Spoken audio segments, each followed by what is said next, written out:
boro je bolong tongmani basa tak serai tongnai tongo ani se samangni tongo ani bo samangni tongo hangka ani se jaga kreikho hangka ang boro thangnai ta boro no jaga roi rogo bobisor sengbiang thangnai chadi nong jaga ari ma mangkha jaga ari bo maya kho mu samaya kho seng ulo bobisor boro thangnai ইগে নর নর জায়গা কমিটিতে সম্পূর্ণ বড় by যোগাযোগ হয় না তারপর তরিজন বড় যোগাযোগ তংফা বড় বতাই যোগাযোগ বাই করে বড় ফরেস্ট বাই যোগাযোগ পারা বড় বাই যোগাযোগ করে বড় যে সাতই বড় নসল লাইনি হাইছি ओंखाय नों आबोना हामजायगा अट'रिजन सारना प्रजेक्ट आसुर नामा आं हाजाय ফরেস্ট তারনা হারবিনার মচং আলা হারমো সুইয়া আলা হারমো সুইয়া আচ্ছা ল্যাঙ্গুয়েজ কিছু আপনারা বয়স্ক করে বোঝাইয়া বলাইবেন কারণ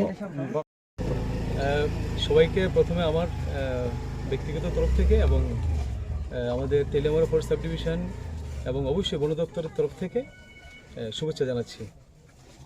আমরা আজকে এখানে সবাই মিলে একত্রিত হয়েছি মূলত এখানে যে গ্রামবাসী যাদেরকে নিয়ে আমাদের একটা বন দপ্তরের একটা কমিটি গড়া আছে, জয়েন্ট ফরেস্ট ম্যানেজমেন্ট কমিটি, এটা নাম হচ্ছে রুংসাকা জেএফএম কমিটি। এইভাবে এখানে আরও 3-4টা কমিটি আছে আশেপাশে অঞ্চলে। আপনারা জানেন এই মুন্তাং অঞ্চলটা তার যে ন্যাচারাল সাইনিক ভিউ তার জন্য জানা যায়, যে প্রাকৃতিক সৌন্দর্য তার জন্য জানা যায়। তা আমরা অনেকগুলো জেএফএম কমিটি আছে, আমরা এটার প্রক্রিয়া হিসেবে নর্মাল প্রক্রিয়ার মধ্যে আজকে আমাদের এটা বাৎসরিক একটা সাধারণ সভা হবে। এখানে আমরা কিছু উন্নয়নমূলক কাজ শুরু করতে যাচ্ছি, তো সেগুলো একটু মানুষকে জানান দেওয়া এবং কমিটির পুনর্গঠন, এই যে তদারকি কমিটি আমরা বলি এক্সিকিউটিভ কমিটি এবং সাধারণ সভা দুটোটা হয়ে যাচ্ছে। এই কারণেই আমাদের এখানে আসা, একত্রিত হওয়া। স্যার এখানে শোনা গেল যে মন্টাং তো এখন পরিচিত একটা, আপনি যে বলেছেন, তো বিষয়টা শুনলাম আপনারা নোটিশ ধরিয়ে দেওয়া হয়েছে যে কিছু লোকজনকে যে ওনাদের জায়গাতে আপনারা দখল করবেন। দেখেন বিষয়টা মিক্স হয়ে যাচ্ছে, আমাদের এখানে আসাটা একটা কারণ আর নোটিশের বিষয়টা আরেকটা। নোটিশটা হচ্ছে কি, এটা নর্মাল প্রক্রিয়া। কেউ যদি বন দপ্তরের জায়গা দখল করে অবৈধভাবে, আমরা ভারতীয় যে বন আইন আছে অথবা কেউ যদি মাটি কাটে তার জন্য এই যে ফরেস্ট কনজারভেশন অ্যাক্ট আছে, আমরা এগুলো অ্যাপ্লাই করি। কেউ যদি বনের প্রাণী মারে তার জন্য ওয়াইল্ড লাইফ প্রোটেকশন অ্যাক্ট আছে, আমরা এগুলো করি। আর নোটিশের যে বিষয়টা সেটা এই আজকের চ্যাপ্টার থেকে বহু দূরে। আজকেরটা হচ্ছে আগে যে এটা রুটিন ওয়ার্ক অ্যাকচুয়ালি। আগে যে কমিটিটা ছিল রুংসাকা জেএফএম কমিটি, বছরে একবার করে নির্বাচন করতে হয়, প্রেসিডেন্ট, ভাইস প্রেসিডেন্ট কেউ, এগুলো আমরা ঠিক করি, কোষাধ্যক্ষ কেউ, এগুলো ঠিক করি। আমরা এই প্রক্রিয়াটা শুধু আজকে করেছি। আর যেটা নোটিশের বিষয় সেটা হচ্ছে কি, এখানে মুন্তাঙ্গির একটা অঞ্চল দখল করে কিছু ভদ্রলোক তাদের নিজের মতো করে এখানে কনস্ট্রাকশন করছেন। ভদ্রলোক বলতে কে আছেন? এখানে যারা নোটিশ পেয়েছেন, নোটিশের মধ্যে আছে আমাদের যিনি এডিসির মাননীয় ইএম সাহেব, কমল কলি সাহেব, ওনাকে আমরা নোটিশ দিয়েছি। ওনার ট্রায়ালটা চলছে আমার SDF4 কোর্টে, তো আমরা এখনও ট্রায়ালটা শেষ করিনি, জাস্ট অন দ্য প্রসেস। তো পাশাপাশি এখানে আরও 8জন, কারণ ডিউরিং দ্য প্রসেস কিছু নাম বেরিয়ে এসছে। কমল কলি সাহেব যখন ট্রায়ালটা চলছিল, প্রসিডিংটা চলছিল, তখন উনি কতজন 8জন লোকের নাম দিয়েছেন এখানে। এখানে একজন হচ্ছে হেমন্ত রিয়াং এবং তারই আত্মীয় স্বজন কয়েকজন বোন ভাই, এদের নাম দিয়েছেন। আমরা এদেরকে নোটিশ দিয়েছি। আচ্ছা স্যার, তাহলে আপনারা কি এডিসি গভর্নমেন্টকে জিজ্ঞাসা করছেন? দেখেন এখানে গভর্নমেন্ট, আমি স্টেট গভর্নমেন্টের আন্ডারে কাজ করি। এখানে যে মঙ্গিয়াগামী অঞ্চলটা, কি কথা বলছেন, মঙ্গিয়াটা স্টেট ফরেস্ট ডিপার্টমেন্টের আন্ডারে কাজ হয়, অ্যাজ ওয়েল অ্যাজ এডিসি প্রশাসনের আন্ডারেও কাজ হয়। কিন্তু যে এডিসি প্রশাসন কি করে, এই যে বন আইন আমি যে বলছিলাম, Indian forest act, forest conservation act বা ওয়াইল্ড লাইফ প্রোটেকশন এগুলো অ্যাপ্লাই করে না। আচ্ছা স্যার, এডিসি আমি কথা বলে শেষ করি, একটু আমি আপনার কথাটা আসছি। রিজার্ভেশন অ্যাক্ট তো নেই, কথা বলতে আমার জানা মতে আর কি। আপনারা তো আপনি কথা বলতে দিন আমাকে, আপনি প্রশ্ন রেখেছেন, উত্তরটা শেষ হয়নি। বলেন।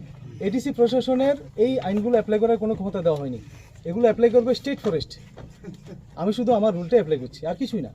আমরা ওই শিক্ষিতুল মোতাবেকে তো দেখলাম, আমিও জানি, তো এটা তো কোনো একটা ফরেস্ট অ্যাক্ট এইভাবে তো নেই না। সেগুলো কি বলবেন? আপনারা যদি জানেন, এই মুহূর্তে আমার যতটুকু জানা আছে আমি এতটুকু বলেছি, এতটুকু করে দাঁড়িয়ে। এর চেয়ে বেশি কিছু জানতে হয় আপনি আমার অফিসে আসুন। আমাদের এডিসি এরিয়াতে কোনো ফরেস্ট রিজার্ভ কোনো জায়গা নেই, সেটা আমি দেখেন, আপনি প্রশ্ন করলে আমি সেই ওই প্রশ্নের উপর দাঁড়িয়ে এই কথাটা আমি উত্তর দিতে পারি না। এই কারণে আমি জিজ্ঞাসা করছি, জানা আছে আমি আপনাকে বলে দিয়েছি। আজকের মিটিংয়ের মধ্যে যে আপনি ঘোষণা করেছেন নতুন একটা প্রজেক্ট তরিজন হইব, তরিজন দেখেন কিছুদিন না, একটু প্রশ্নটা শেষ হয়নি। এই তরিজন কতটুকু একর নিয়ে কতটুকু এরিয়া নেওয়া হবে? না, এসাচ এমন কোনো এরিয়া নির্দিষ্ট হয় না। কি হয়, আমাদের ত্রিপুরাতে আগামী কিছুদিনের মধ্যেই দেখবেন ওয়ার্ল্ড ব্যাংক এর ফান্ডিংয়ে একটা ইয়ে হবে, প্রজেক্ট চালু হতে যাচ্ছে, ওয়ার্ল্ড ব্যাংক এলিমেন্ট প্রজেক্ট। এর নাম হচ্ছে element project, ELEMENT element project. Ground work প্রায় শেষের পথে, খুব সহসা এটা ইমপ্লিমেন্টেশন স্টেজটা শুরু হবে। স্যার এটাও তো একটা তো- এরিয়া নিয়ে হবে না? হ্যাঁ, এখানে মন্তাংকে কেন্দ্র করে যে প্ল্যানটা আমরা জমা দিয়েছি সেটা আরো অন্তত 3 বছর আগের প্ল্যান। স্যার এটা কি আগে আপনার একটু প্ল্যান ছিল? একটু শেষ করি।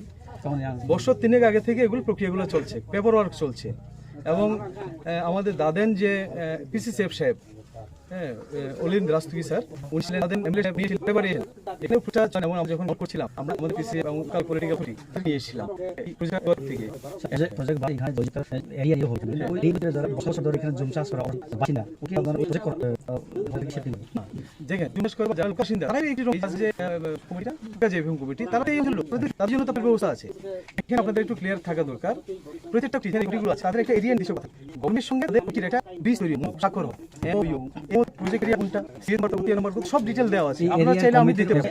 এখন লোক এদিকে কোথায় আপনি এখানে ওই প্রজেক্ট এক্স্যাক্টলি এই প্রজেক্টেতেই এরিয়াতেই যেমন আমাদের ক্যাপ্টেন আছে প্রজেক্টের এই এরিয়াতে হয় ধরনের যত জেভিং প্রজেক্ট এর বাইরে করে একটা টার্গেটে আনার কি মানে ফরেনো কাজ একটা জায়গাতে আমরা একটা জায়গায় আমরা ঢুকি না।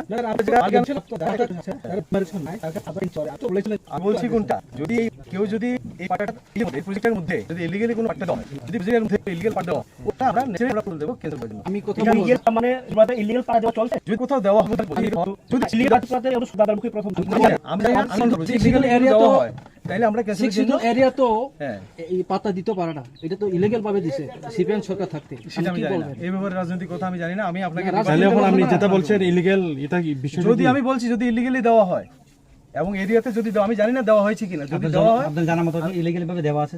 আমি জানি না, আমার এখনো পর্যন্ত আপনি তো বলেন আমার হাতে নাই। আমি বলছি কোনটা, আমি